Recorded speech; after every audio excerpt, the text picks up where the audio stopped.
Chapter 6. Summer Days. The early summer days on a farm are the happiest and fairest days of the year. Lilacs bloom and make the air sweet and then fade. Apple blossoms come with the lilacs, and the bees visit around among the apple trees. The days grow warm and soft. School ends, and children have time to play and to fish for trouts in the brook. Avery often brought a trout home in his pocket, warm and stiff and ready to be fried for supper. Now that school was over, Fern visited the barn almost every day to sit quietly on her stool. The animals treated her as an equal. The sheep lay calmly at her feet. Around the 1st of July the work horses were hitched to the mowing machine, and Mr. Zuckerman climbed into the seat and drove into the field. All morning you could hear the rattle of the machine as it went round and round, while the tall grass fell down behind the cutter bar in long green swaths. Next day, if there was no thunder shower, all hands would help rake and pitch and load, and the hay would be hauled to the barn in the high hay wagon, with Fern and Avery riding at the top of the load.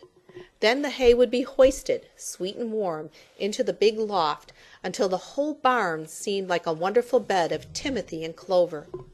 It was fine to jump in, and perfect to hide in, and sometimes Avery would find a little grass snake in the hay, and would add it to the other things in his pocket. Early summer days are a jubilee time for birds. In the fields, around the house, in the barn, in the woods, in the swamp, everywhere love and songs and nests and eggs. From the edge of the woods, the white-throated sparrow, which must come all the way from Boston, calls, "Oh, Peabody, Peabody, Peabody." On an apple bough, the phoebe teeters and wags its tail and says, "Phoebe, Phoebe." The song sparrow, who knows how brief and lovely life is, says, "Sweet, sweet, sweet interlude, sweet, sweet, sweet interlude." If you enter the barn, the swallows swoop down from their nests and scold. "Cheeky, cheeky," they say. In early summer there are plenty of things for a child to eat and drink and suck and chew. Dandelion stems are full of milk. Clover heads are loaded with nectar. The frigid air is full of ice-cold drinks. Everywhere you look is life. Even the little ball of spit on the weed stalk, if you poke it apart, has a green worm inside it. And on the underside of the leaf of the potato vine are the bright orange eggs of the potato bug. It was on a day in early summer that the goose eggs hatched. This was an important event in the barn cellar. Fern was there, sitting on her stool, when it happened. Except for the goose herself, Charlotte was the first to know that the goslings had at last arrived. The goose knew a day in advance that they were coming. She could hear their weak voices calling from inside the egg. She knew that they were in a desperately cramped position inside the shell and were most anxious to break through and get out. So she sat quite still and talked less than usual. When the first gosling poked its gray-green head through the goose's feathers and looked around, Charlotte spied it and made the announcement. "I am sure," she said, "that every one of us here will be gratified to learn that after 4 weeks of unremitting effort and patience on the part of our friend the goose, she now has something to show for it. The goslings have arrived. May I offer my sincere congratulations?" "Thank you, thank you, thank you," said the goose, nodding and bowing shamelessly. "Thank you," said the gander. "Congratulations!" shouted Wilbur. "How many goslings are there? I can only see one." "There are 7," said the goose. "Fine," said Charlotte. "7 is a lucky number."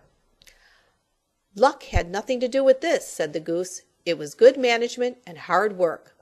At this point Templeton showed his nose from his hiding place under Wilbur's trough. He glanced at Fern, then crept cautiously toward the goose, keeping close to the wall. Everyone watched him, for he was not well liked, not trusted. "Look," he began in his sharp voice, "you say you have 7 goslings. There were 8 eggs. What happened to the other egg? Why didn't it hatch?" "It's a dud, I guess," said the goose. "What are you going to do with it?" continued Templeton, his little round beady eyes fixed on the goose. "You can have it," replied the goose. "Roll it away and add it to that nasty collection of yours." Templeton had a habit of picking up unusual objects around the farm and storing them in his home. He saved everything. Certainly, said the gander. You may have the egg, but I'll tell you one thing, Templeton. If I ever catch you oking your ugly nose around our goslings, I'll give you the worst pounding a rat ever took. And the gander opened his strong wings and beat the air with them to show his power. He was strong and brave, but the truth is, both the goose and the gander were worried about Templeton, and with good reason.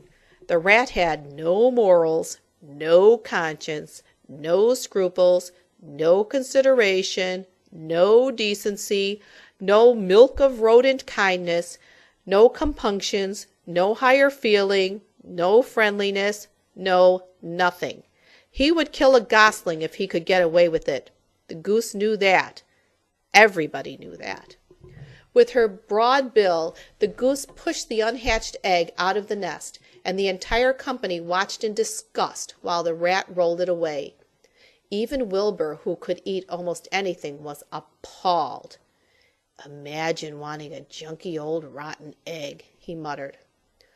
A rat is a rat, said Charlotte. She laughed a tinkling little laugh. But, my friends, if that ancient egg ever breaks, this barn will be untenable. What's that mean? Asked Wilbur. It means nobody will be able to live here on account of the smell.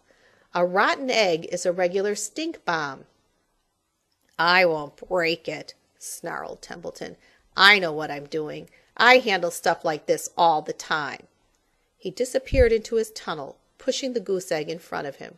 He pushed and nudged till he succeeded in rolling it to his lair under the trough. That afternoon, when the wind had died down, and the barnyard was quiet and warm, the gray goose led her 7 goslings off the nest and out into the world. Mr. Zuckerman spied them when he came with Wilbur's supper. Well, hello there, he said, smiling all over. Let's see. 1, 2, 3, 4, 5, 6, 7. 7 baby geese. Now isn't that lovely?